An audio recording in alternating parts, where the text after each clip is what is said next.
Oui, tout à fait. Initiative Pyrénées, c'est un joli nom, non? Oui. C'est la suite du CDDE et c'est justement par nos initiatives aider au niveau du développement économique de notre département. Donc nous sommes le bras armé du conseil départemental, du conseil régional et des communautés de communes pour accompagner, aider la transmission des entreprises, la création des entreprises. Mais là, dans le cas présent, ce qui a attiré notre attention, c'était les difficultés rencontrées par les éleveurs.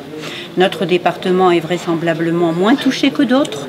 Cependant, il y avait là des difficultés, nous nous en rendons compte au quotidien. Il y a des éleveurs qui ont été touchés en 2016 et qui le sont encore en 2017.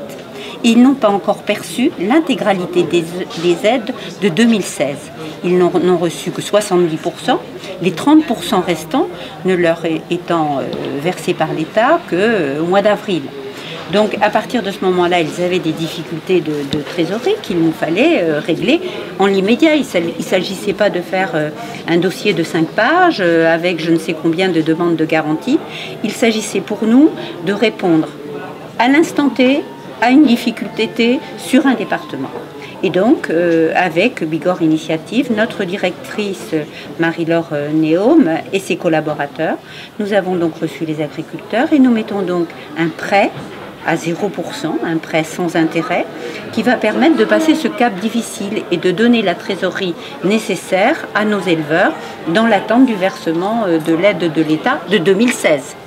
Mais ça, c'est le premier point. Le deuxième point, ces agriculteurs devront remettre aux normes leurs élevages afin que l'année prochaine, nous n'ayons pas, du moins nous l'espérons, autant de dommages.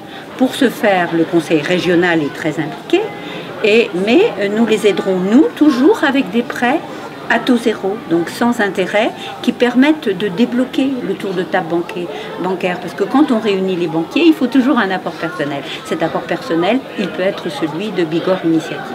Et comme je le disais à un instant, si nous avons pris cette initiative avec la Chambre d'agriculture, et ce travail, je tiens à remercier et Madame la Préfète, et la Chambre d'agriculture et bien sûr les services du conseil départemental et encore plus ceux d'Initiative Bigorre. Si nous avons pris cette initiative, c'est parce que dans le cadre du projet de territoire et d'Ambition Pyrénées, eh bien nous avons l'habitude de travailler ensemble et que nous n'avons qu'un seul objectif, quelles que soient les difficultés, comme nous l'avions fait au moment où nous avons eu les crues, eh bien c'est d'être réactif et à l'écoute des difficultés d'un territoire, l'aider à se développer, l'aider à se dynamiser, c'est la mission qui est la mienne.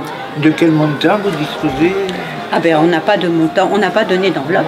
On va tout simplement par rapport aux aides qu'ils attendent. Je peux vous dire par exemple que le premier éleveur qui a eu son chèque cette semaine, c'était de l'ordre de 10 000 €. Donc ça dépend, si vous voulez, des aides, des 30% qu'ils attendent de l'année dernière. Donc on n'a pas de montant arrêté, mais c'est sans intérêt. Voilà. Parfait. Merci.